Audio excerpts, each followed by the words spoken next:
Hey, this is Amy Scott Grant. They call me the spiritual ass kicker, and I'm coming at you today to talk about core values. What the heck is a core value? Why do you need to know about it, and how can it actually serve you? And also show you in this little 3-part mini series how to find your core values and figure out what they are. So a core value is just a value, a principle, a way of being that is essential to you. It's part of your core. It's part of who you are.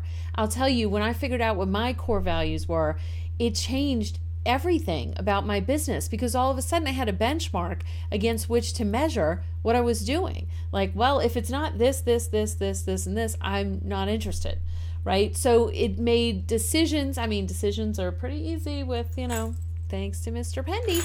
But also, it's like half the time I don't even need to pick up a pendulum, right? Because if it's not aligned with my core values, who I am at my core, then I don't need to do it. It's just not going to be congruent. So it's a way that you can help keep your life, your business, your relationships, opportunities, all this kind of stuff.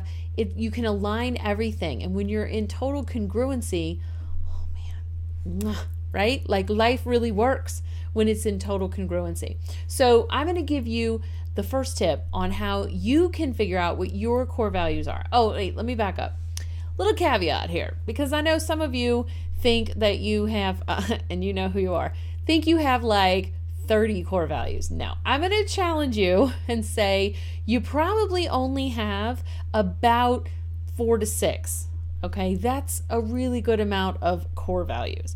And you might have 7, you might have 3, whatever, but you don't have 20. Okay, there may be 20 things that you love, but you really want to narrow it down. That's the whole point, is really narrowing your focus so that you can crystallize what you're all about.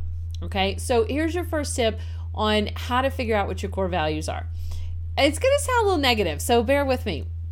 But think about what qualities you detest in other people, right? Like what really sets you off?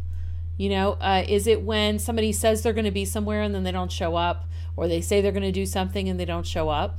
That could mean that you can look at what the opposite of that is to find your core value, right? So that could mean like, oh, I value integrity or commitment or follow through. Do you see where I'm going with this?